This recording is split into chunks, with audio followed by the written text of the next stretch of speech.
Then. Well, I'm absolutely delighted to welcome today's guests all the way literally from the other side of the world in Australia. We have Kayur Kotecha and Erin Lee to talk about yoga, meditation, and anything else that comes up. Welcome to the show. Thank you so much, Ross. Thank you for having us. So, Kayur, we've known each other for years now. Erin, it's the privilege to meet you for the first time today. But if people haven't come across you yet, what should they know? Where did all of this start? Yeah, thank you, Ross. My name's Kayur Kotecha. I'm the founder of Transcend Rehabilitation. We provide rehab needs assessment services and rehab case management solutions to the personal injury sector in the UK. In a nutshell, we provide rehab consultancy to insurers and the legal industry on how best to rehabilitate people who've been seriously injured, usually following things like road traffic collisions or workplace accidents, to reach their potential again. And this is a UK-based business. And I now find myself in Australia, where I work in a similar field as an independent contractor.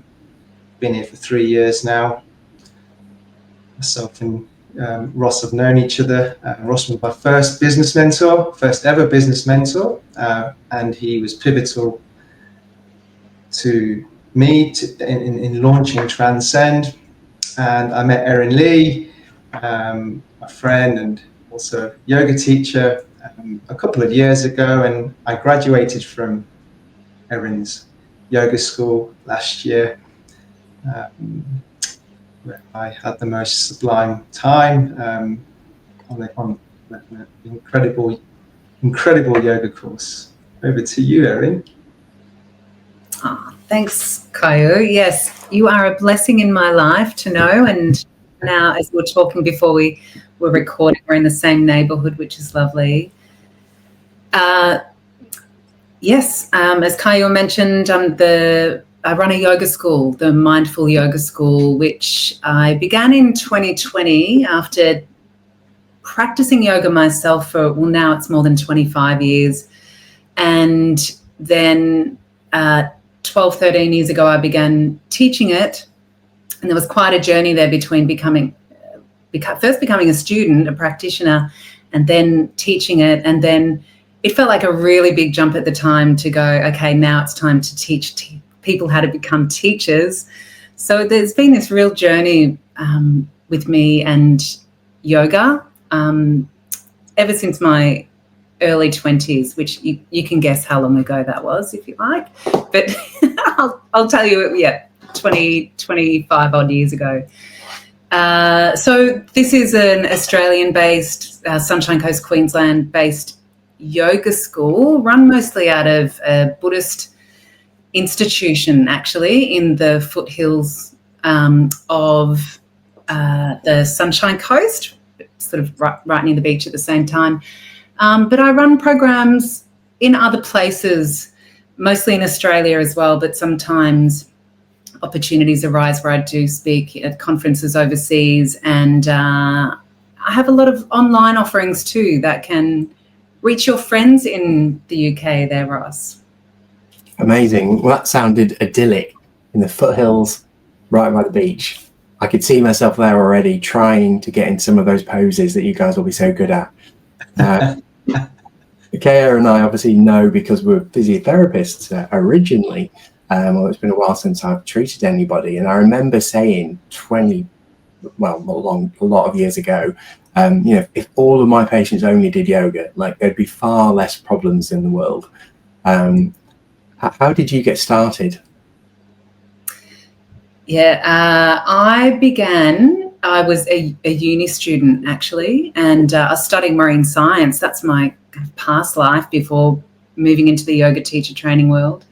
And I was house sharing with a couple of friends who were just as broke as me, being, uni students. And we spent some money to go to this yoga class. They had been to this studio before, and I said, okay, I'll come along. And just after that 1 hour of moving my body, consciously breathing, a sweet little meditation at the end, I walked out and everything just felt really different to me within myself, and just as I looked through the lens of my own eyes as well, the sky felt bluer. And anyway, we couldn't afford to keep going to that yoga studio. So me and my two friends, we decided, let's just try to wing it and teach each other in the park based off what we just heard in that class, and totally winged it, probably taught each other completely wrong in the park every Wednesday night for the rest of the year. But it really planted a seed. I mean, we began this regular practice, and fascinatingly enough, about 15 years on, I ended up doing my yoga teacher training, becoming a teacher like I had kind of embodied back in that park. And then the other two, like the next year became a teacher, and then the next year the other, we all ended up becoming yoga teachers, and we're all still teaching to this day. So yeah, that's just amazing. that one class was planted a potent enough seed to create, I guess, where we've all ended up. But it was an amazing thing for me through university, through job changes, location changes, just this practice I could return to recenter. And like you say with your physiotherapy clients, I mean, just a little bit of movement on all of our levels every day is so beneficial. Moving the body in some way, could just be a walk, or whether it's the yoga asanas, and being aware of your breath puts us in that mindful state. So now we're moving our body, our energy shifting with the passage of the breath, and then our mind is remaining open and not closing, which we can become very set in our ways if we don't have that self-inquiry. So just a little bit every day is, like you say, Ross, I know that I'm biased, but I think everyone should be doing yoga too. Yeah, absolutely. I wonder if you go back to that day at university, I wonder if you'd had more money in your pocket that day, you'd have chosen to go to a concert instead, and you'd be a musician today. That could have all been so different. That was one of the possibilities in the field, absolutely. and in fact, maybe, I have always loved music, and I have started to head more into that world these days, just on a personal level, devoting myself to some beautiful instruments. Wonderful. And you mentioned before the asanas. Now, some people are going to be like, I've got no idea what that is. So do we get into a little bit of what is yoga, what isn't yoga, some of those words that people will come across? Yeah, definitely. Do you want to answer this one, Kayur, or should I keep going? Go ahead. I'd love to share my story and my entry into yoga. So, okay, I'm much better at explaining what yoga is, for sure. You passed the test, Kayur, so you're very well versed in it now. The asanas, when I said it, I was referring to the physical postures that we do, all those shapes that if you haven't done yoga, you might think look like you're wrapping yourself up in a pretzel, or these are really just postures that have varying levels of intention, physical benefits, energetic benefits, because we have an energetic body as well as a physical body. And then also, depending on our approach to how we're moving into these postures and how we're being while we're in the posture, this is where the work of the mind is. And to know how our mind works, Mingyu Rinpoche, a lovely Buddhist monk, he says, to know how the mind works, this is wisdom. So really to navigate through our everyday life, let alone the yoga class, just any actions that we're taking, any approaches that we have, any habits, it's worth inquiring about these. Are they causing harm or not? Are they beneficial or not? And only your wisdom body, only that deeper higher intelligence can answer that question properly. Your thinking mind will come up with all sorts of great answers to that and all of the shoulds. But this higher wisdom is really what we're trying to move through life with when we're practicing yoga. So these days, of course, a lot of, yoga in gyms and these sorts of things, we're getting really hung up on just yoga being about the physical body. But this is only one aspect, because this is only one part of who we are, this physical self. The aim is to move through life skillfully, with skillful action. And so, with purpose, with intention, and we can own. So coming back to asanas, coming into a downward facing dog posture, for example, it's all about how you're approaching it. Of course, there's things you can do in the physical body, as you know, being physiotherapists, to keep yourself safe and aligned and not cause injury. But, are you competing with the person next to you? Are you forcing? Are you being lazy? How can we find the middle way and move through all the poses and then off the mat through our everyday life with grace? Love it, yeah. I think you mentioned there about, we sometimes get hung up on the physical side of yoga, and I think you're right. But do you think there's an element that almost has to be, because many people aren't ready to start talking about their energy body or higher wisdom, so you can connect where they're at? Absolutely, yeah. It's a super important part of the practice as well, not to discount it. Yes, and luckily, it's a great entry point for a lot of people who, not all people, but a lot of people who do enjoy the health and fitness on a physical level. And if that's all they get from yoga, fantastic. I agree. I think the world would be a better place if people could, find that kind of movement in their body every day, and learn to relax themselves a little more and live with more vitality. And I think that would change the world big time if people just focused on the physical side of yoga. Luckily, there's these whole other 7 areas of yoga as well as this physical part.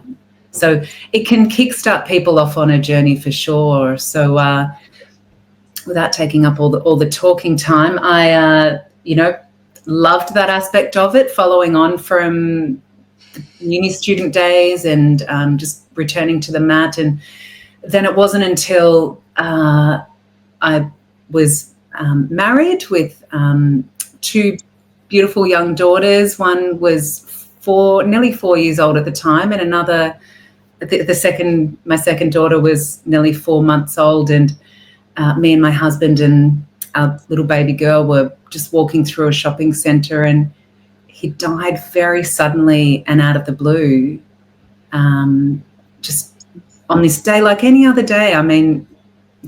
Just one of those days where you're not really thinking about death or contemplating that. You're just shopping, and your husband died very quickly. Yes. So he oh goodness, so sorry.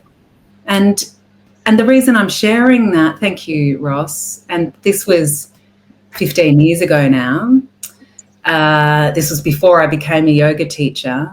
Why I'm relating it to our chat about yoga is because after a couple of months, I began my yoga practice again. My little girl was, still breastfeeding, and I was on maternity leave, and so I hit the mat. And in terms of what came up for me on the mat on that first practice, in terms of the grief and the having to face what was happening to me, and my constricted body, my short breath, and all of the symptoms of the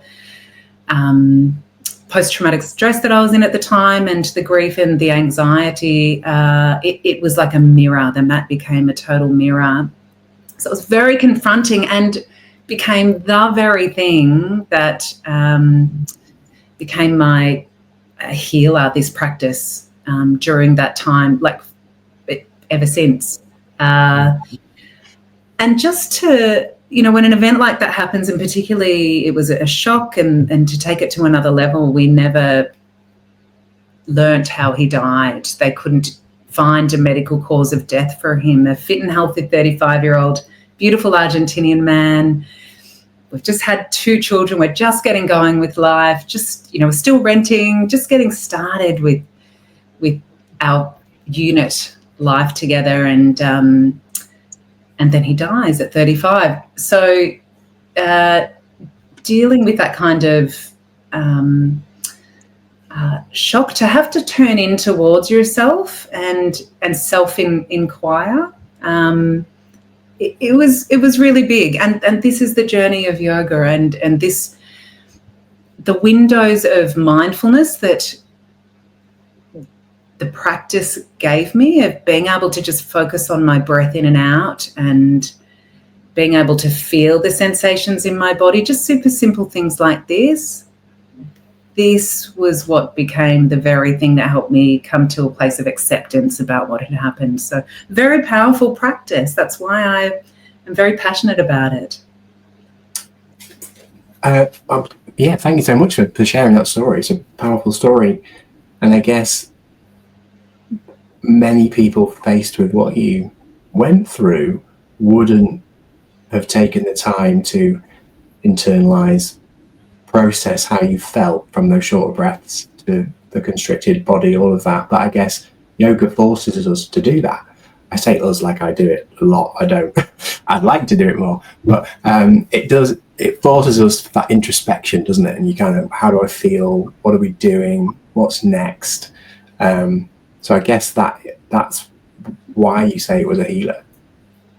Totally. I mean, it's everything that we think is in our reality is only as a result of our perception, and as a result of how I've come to understand things are until now. But is that real, or is it not real? Is that just because of and I know you talk about this a lot through your podcast, Ross, that are these our limiting beliefs? Are these just habituations mentally that we've created, constructs, ideas? Likely yes. Most of it, yes. If you ever go and do a 10-day Vipassana retreat or something, like where you are in a long-term kind of introspection,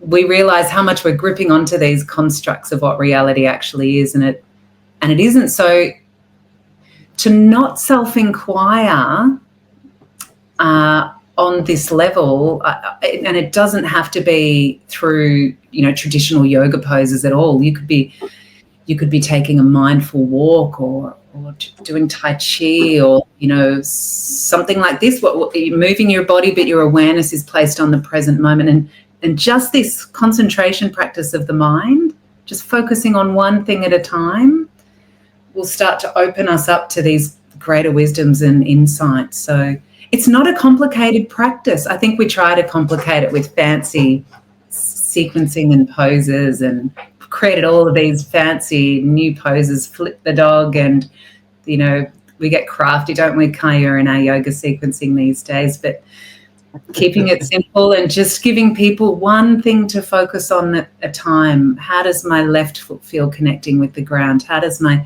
in-breath, how does my belly respond as I breathe in? This is where we give people the opportunity to really start seeing reality. And it's through direct experience. So I can talk about it here, of course, but if you're watching or listening to this, you'll have to grab one of the free yoga videos on the Mindful Yoga School website or something. Yeah, we'll put links to them for sure. I guess it would have been so easy though for you to just be like, I'm a young mum, 2 4-year-old and a 4-month-old. You could have just thrown yourself wholeheartedly into that, and that would have been probably a very frequent response to, I guess, what you'd gone through. But you didn't, and then now you've done all of this good, and you've trained other people like her and other practitioners, and now through a ripple effect, you're helping people every single day, probably all over the planet, which is incredible. Yeah, really, they are sliding door moments, aren't they? Because I definitely was in a definitely swinging between this is not fair, this shouldn't have happened.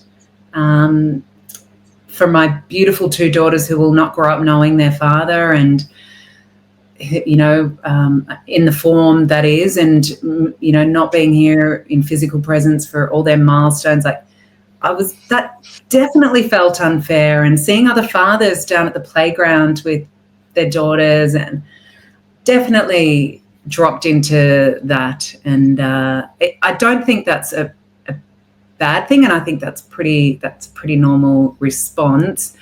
Just for me to have some kind of higher awareness that was what I was thinking, that is what we're attaining to with our yoga practice, that watching over, observation, that's the wisdom, watching over our thinking mind. That's the sliding doors moment, really. Am I going to get stuck in this way of thinking? Is that helping me? Is it always coming back? Is it harming? Is it me or others? Or is it beneficial? And to go, okay, well, I accept that I feel like this. This is unfair and it sucks in life. We've all had unpleasant experiences in life with different events unfolding. Every single human that is here, every single being, this is part of life. How am I going to deal with that determines the experience now that I'm going to get for the rest of my life moving forward. Yeah, definitely. As you said before, our perception shapes our reality. And Adler was a compatriot, a peer of Freud, and they were very opposing in the psychology. And that Freud was all about trauma happens, and then something, you become a person, and Adler was the very opposite, and actually you choose how that is going to shape you. And to give you an example that I like, when it rains outside, you could say, oh, it's awful, it's raining, but 5 minutes down the road there's a farmer going, yes, needed this. So the experience itself is neither good or bad, it just is, and we get to choose how we respond to it. And that introspective time, that time to think, can be really helpful, I think, moving forward to do that. Yeah, and just I've learned a lot about the subtler level of okay, the awareness, the realization that I'm in victim mentality or scarcity mentality or whatever you like to term it, and I choose differently. There's this bit in the middle, at that choice point, that's sliding doors moment. Am I going to keep up with this train of thought or not? Where we can stay there and have so much compassion and kindness for that part of me that is so sad and feels like it's unfair, and I can be with that moment, not just band-aid it and replace it with, oh no, I've got to think positively, it's a gift. I mean, I can definitely say that now, that I have received so many gifts from that event, but if I had have tried to do that back then, we're not really getting below the surface of cherishing, where even as unpleasant as it was, just sitting with and being with this experience that's unfolded, that now I guess I feel like I've learned a lot from. Yeah, and ultimately shared that wisdom with Kayur. And that. So what about yourself then? So how did you go from physio, like me, and we're definitely not taught yoga at physio school, to where you are today? Thank you. Yeah, cheers, Ross. Erin, thanks for sharing your story. It always touches me, and great example of how yoga can support us to heal from some of life's toughest adversities. Speaking of adversity, when I contemplate on what was the catalyst for me, in my journey into kind of exploring yoga as a way of living, I would say the catalyst for me was in my late 20s, a number of things occurring in my life, which was creating a bit of a sense of discontent about life in general, a sense of feeling lost, a sense of not knowing what life was about and what it was going to turn into. I spent a lot of time at the gym, pumping weights, and had these compulsive behaviors around how much, what types of food the weights of the food I was putting into my body. I was, working towards these aesthetic these goals that often as men we feel defines our our self-worth. So I was really struggling with my body image. I was really struggling with my relationship with food. I was falling out of love with working out and going to the gym and keeping myself fit and healthy through that way. I was also going through a bit of I felt spiritually empty at the time, kind of questioning who was I and what am I doing here and what's my place on this planet. I was falling out with friends, relationships with childhood friends were waning, and just felt rather lost. And a friend of mine invited me to a yoga class, and it was at the end of that yoga class where there was this profound realization that all those messy thoughts I was going through, the mind fluctuating from one thought to another, and all that disappeared in this period of 10 minutes at the end of a yoga class. Not least, I found myself, and my friend and I found ourselves laughing at each other in downward dog. He was looking at me through his legs, and we just had a right giggle. And I think that was the gateway for me to explore, and a lot of the messages that the teacher was sharing, a lot of the teachings, a lot of the wisdom that was being shared during that class really kind of ignited something in me to want to explore yoga further. The things that were being shared really resonated with me. Words like surrender, words like non-attachment, words like detachment, words like impermanence were being shared in this class, and I was like, wow, these are words and messages that are really helping me here right in this moment.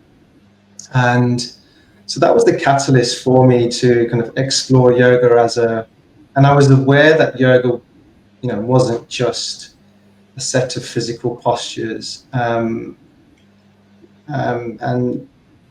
so I started to explore yoga as a philosophy and started reading books and started to explore yoga very superficially, and I kept going back to the classes, and for me it was very much about going to those classes to experience those last 10-15 minutes of just peacefulness, kind of empty mind, and it was in those moments I felt that I started to get a lot of my thoughts in order. Things seemed a lot more clear. I was thinking with more clarity, and over time, I started to play with asana more and more and try to explore the potential benefits through tweaking things during my class. So, being really conscious about connecting with the breath and with movement, and really started to kind of develop a practice that kind of enable me to get to that state of peaceness, that kind of that sense of bliss, I guess. So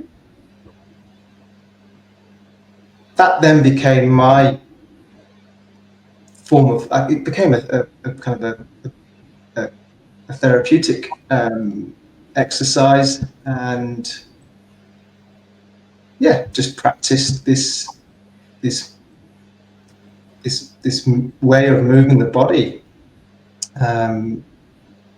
this way of breathing and connecting those through, and started to experience a lot of powerful benefits, specifically on my mental health.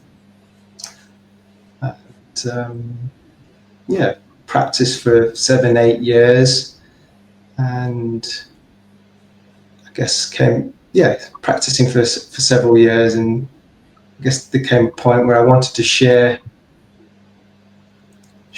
kind of what I was cultivating in myself with others, and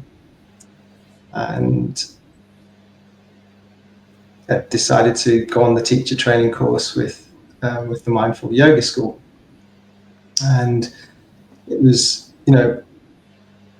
on the course, I came to learn more and more about yoga as a philosophy, and it was the first time I came across the definition of yoga, which is when we cease to identify with the fluctuating mind, and that there is a pathway to, there's a pathway which can enable that for us, that can bring us to that sense of peace and balance. Just from there onwards, really diving deep into each of those pathways, and doing lots of self-study and contemplation, reflecting on each of those paths and each of those principles, which are essentially ways of living and a set of ethics and a set of observances, which we can implement immediately in our lives, and we can practice those concepts both on the mat and off the mat.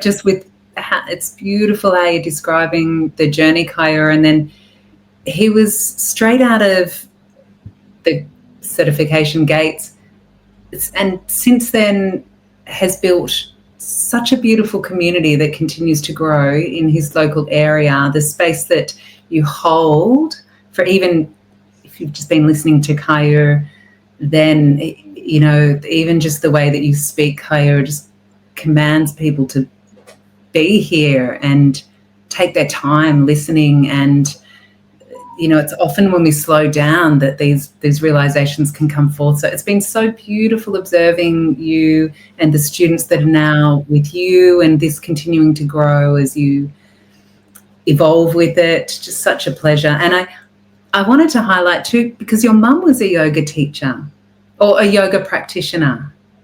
I would say my mum I would describe her as a yogi by nature.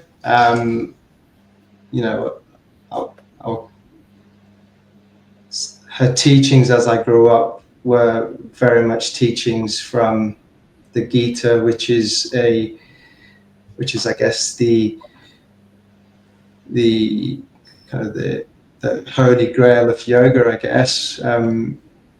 And while she didn't go through a kind of a course as such, her teachings were from yoga scriptures, so how she taught us to live our lives, and how to approach life, how to approach challenges, fundamentally came from scriptures she would study as a child, and as a growing up, she would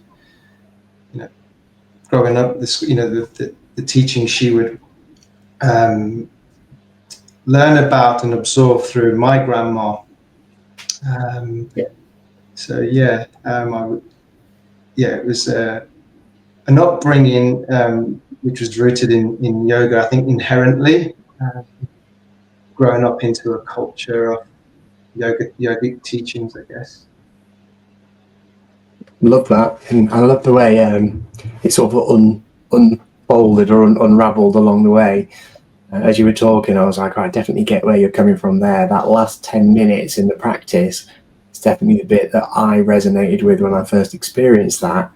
And then it was, actually, now there's the 50 minutes before that where I'm not thinking about anything else. I'm just thinking about trying to be the best version of this that I can. And it's hard, and it still is. I've been through periods of my life trying to do yoga, and might do it for 6 months, 9 months, and get busy, get distracted. There are excuses, I'm aware. And then I'd come back to it a bit later, and I do just love that 40, 45, 50 minutes, not thinking about anything else, and then going into that period of relaxation, meditation at the end, and just get so much out of it. Absolutely. And I think over the years, with practice and with studying and reading and having conversations like this with people, for me, it's easier to explain that why we experience that bliss state, or what I believe is we can be in that bliss state as long as we want to be, but we have to consciously connect mind and body through the breath, so the breath bridging our physical body and our mental body, which yoga explains that we have these 5 bodies which are aligned through the energetic body, which is the breath as such. So we extract breath from the atmosphere, and we extract life force energy or prana from the atmosphere. We often live our lives disconnected. So often we're in our heads, or often forget that we have a physical body. And we integrate those 2 bodies through consciously manipulating life force, consciously manipulating the breath, which brings us into this present kind of state of presence. And it's in that state of presence we have access to our wisdom body. So when mind, breath, and body, or when mind and body are connected, when heart, gut, and mind are connected, consciously, and it takes effort, it takes years of practice, because we can easily step out of it. I step out of it often. But when we're in that state of coherence, when mind, heart, gut, mind, physical body is coherent, that's when we experience that stilling of the mind that fluctuates. And it's in that stillness we tap into, or the intuition speaks to us, where our intuition is accessible. And when we know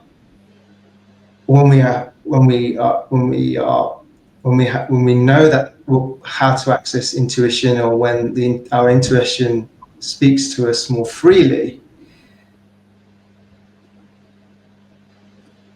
it's a great place to be. It's the place that enables us to feel ecstatic, blissful. We feel in control of life. And that's kind of over the last 8-9 years of practicing, almost 10, practicing this way, embedding the philosophy, and really manipulating the physical practice. I guess I've experimented with the physical practices over the years, and kind of what I've found is that that merging can happen, that merging can occur. We can cultivate it on the mat. If we can cultivate it on the mat, if we can access our intuition in that meditation at the end,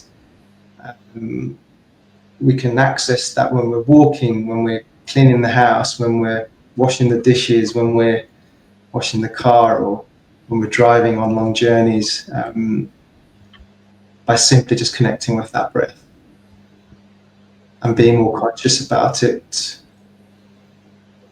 It's I guess, depending on how spiritual someone is, if they're more scientific, they might call it flow state. Absolutely, yeah.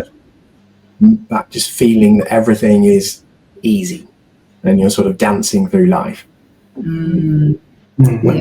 Where does yoga start and meditation end? Like, how do they interact? Are they the same? Are they different?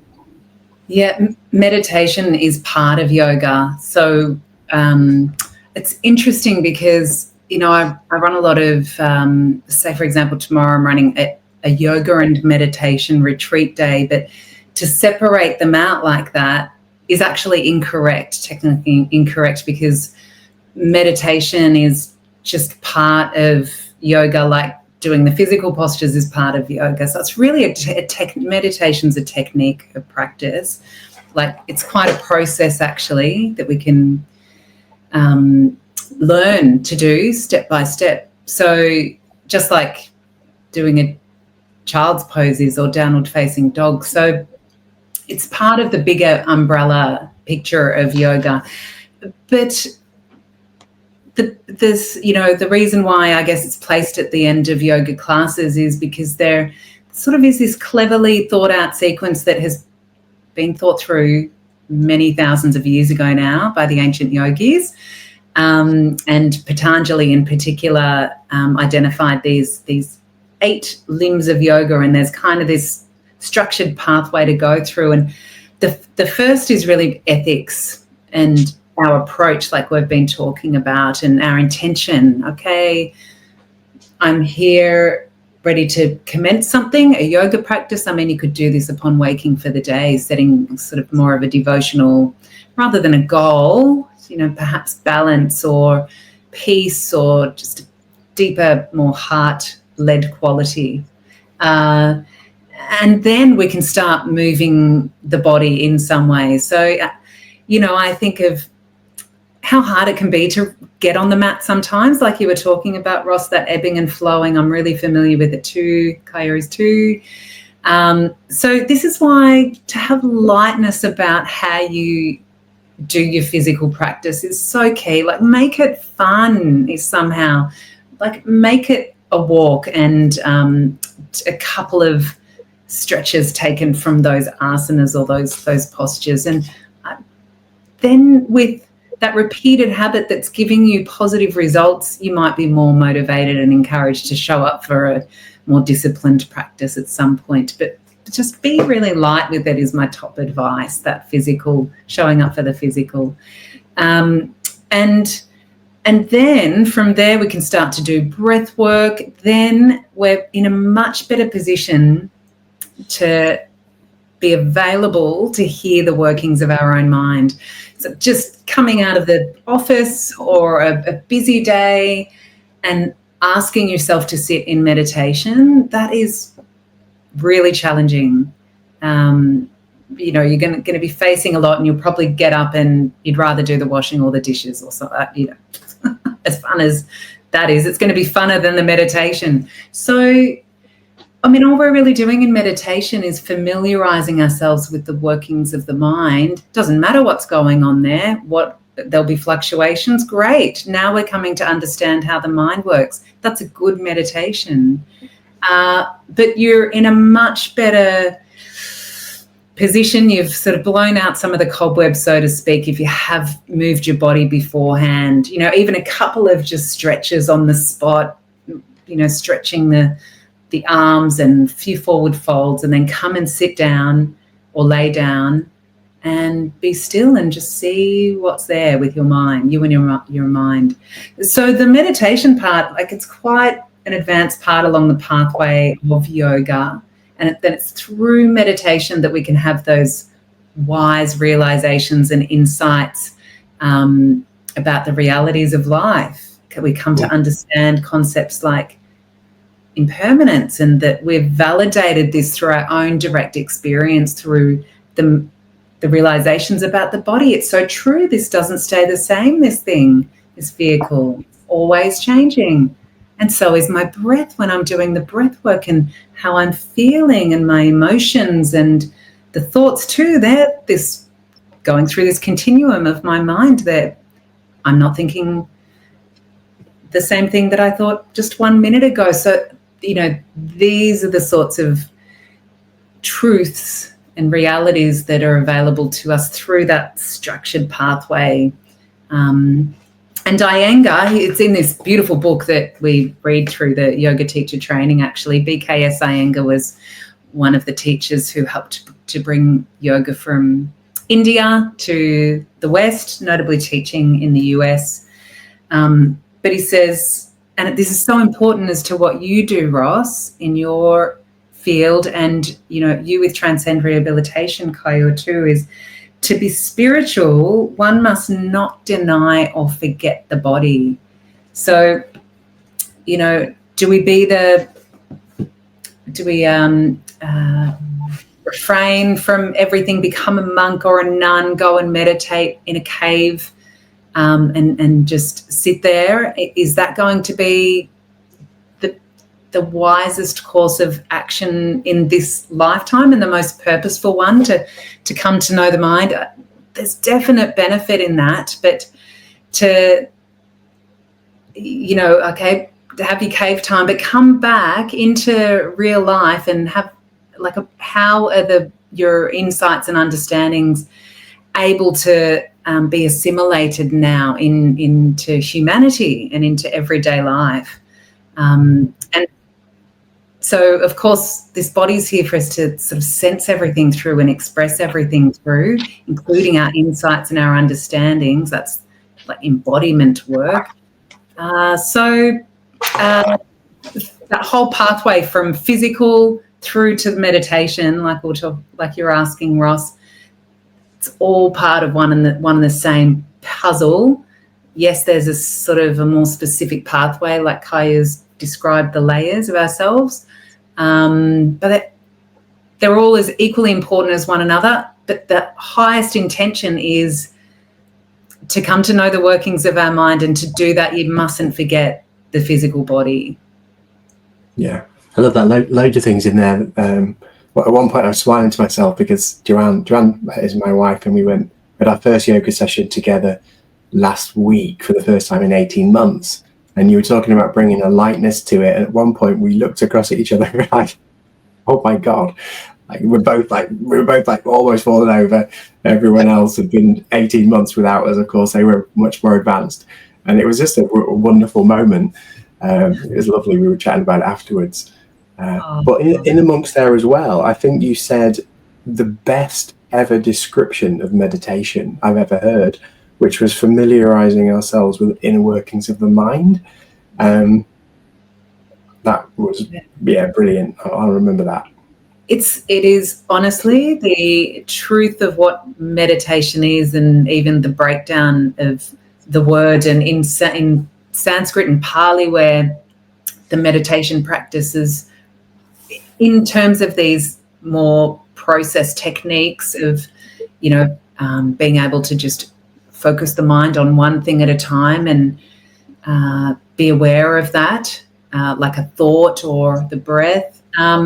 It is a process set up purely so that, yes, we can just awareness the mind, which the aspect of the mind that is, here with us in this human life, it's a very temporary thing. There's, some people call it the soul or the higher consciousness, the higher aspects of the mind. And in those ancient practices too, there's no differentiation between the words mind and heart. This higher mind is known as the heart also. So to live with heart, this is living with that wisdom that we can tap into beyond the workings of the lower mind, so to speak. And that's available to everybody on some level or another. Absolutely. Do most people that come to a class, I guess you're teaching teachers now, so maybe it's a little bit different, but when someone first comes to yoga, are they resistant to some of these philosophies and ideas? Or generally by the time they've landed on your mat, are they open to some of these more ancient practices? Yeah, I think the fact that they've landed on our mat, right, Kyle, they're already open to something, or there's some kind of curiosity, or they've heard maybe that it's going to be good for them. Maybe they're there begrudgingly, I don't know. And so then, I feel like we're going into a lot of detail about it. This is probably not the level of detail that we'd go into in a 1-hour yoga practice. But as a teacher, just to keep it so simple and support the student practicing yoga to have their own direct experience of what their body feels like. As I breathe in, how does my belly respond? And what happens when I breathe out? What happens in my mind? What happens in my body? What happens at the end of the exhale? Is there a space at the end of the exhale before the inhale comes in? And just super simple prompts like this allow, it doesn't matter about the wisdom bombs and the quotes that we're bringing, all the clever things that we think we might like to say sometimes as teachers. Allowing a student to have their own direct experience of those sorts of things is the most powerful thing. And whether someone's available for that or not, I'm not attached to. There's some people who find it very hard based on experiences, maybe traumatic experiences of the past to do with the body, to even pause to feel their own body, if there's disassociation present. So that can be a huge ask for someone, and that's big. Yeah. So there's often a lot that comes up for people in a yoga practice. So just as teachers, how can we just hold a safe container, allowing this to be very normalized, and keep it really simple and to the truth of what yoga is really about, allowing the student to have their own self-inquiry and direct experiences with these aspects of themselves. Yeah, you're a bit like a yoga buffet, I guess, then, so people can just sort of take the part they want and leave the rest. Yeah, and too, it is a yoga buffet in terms of all the techniques we might try, like your poses that you're finding hard, or a breath work type. Kayur and I share a love of mantra. Each week we meet with a group and chant in Sanskrit and sing and activate the vagus nerve and parasympathetic nervous system, and that's a pathway through to the higher mind. And there is a buffet of techniques that we can choose to practice this thing. Absolutely. And I usually pre-frame that the class is about, first and foremost, giving back to yourself just a moment, an hour of your week. It's an opportunity for you to express yourself and your body's potential in any way, shape or form you like. These are the movements and postures as a guide and keep really free flowing. And once said to Erin, I really struggle with dropping in the philosophy and the spiritual kind of messaging in the class, and I find myself in silence often. And the response I got was, well, there's grace in silence. And I took that away, and I've taken that message away, and kind of that's reverberated in all my classes into all my classes moving forwards, and keep the teaching very simple, because you don't know at what level people are at and what people are looking for, and so I keep it very simple now. Let's just connect with the breath. Let's notice what's happening let's just notice the sensations that are arising in the body. Don't label them, don't categorize them, don't try and describe. Just be, just observe, just experience, just feel. Now notice what the activity of the mind is. Now notice the activity of the mind. Where is your awareness residing? Is it in the body? Is it in past memory, or is it in an illusion of the future? Can we bring it here right now? Can we use the breath as the anchor and fundamentally supporting people to develop an awareness of where their conscious kind of where their attention is, in that moment in time. And just keeping it very simple and supporting people to become more aware of their awareness. And this is the key, isn't it, Kayur? If you can come to a 1-hour yoga class and become aware of what you're focusing on habitually, the power of that in terms of giving you back a whole sense of connection and purpose again in life, realizing that maybe you've been focusing on, areas that you didn't know that you were focusing on before until you became aware that you were. And now you can choose, do I keep focusing on that? This is the choice point again that you were talking about, Ross. Do I keep following that pathway, or can I step back into this space, into this silence, this grace, and realize there's a whole field of possibilities before me about the pathways to take in life? Sometimes we think we're stuck in the job, or we're stuck in these conditions, or you're stuck in that location, or you're stuck in this situation of life, and we can just continually repeat this habit of mind that makes us believe this to be true until we have an experience like you would in Kayur's yoga class, where you just realize there's a whole infinite field of possibilities, and now this is what re-empowers me, this ability to choose, and now I can get very clear on what not just what my goals are, not just I'm going to quit my job and I'm going to move and like whatever it is. And don't quit your job, don't do that hurriedly. You can, but is it beneficial or is it not? Is it harmful or is it not?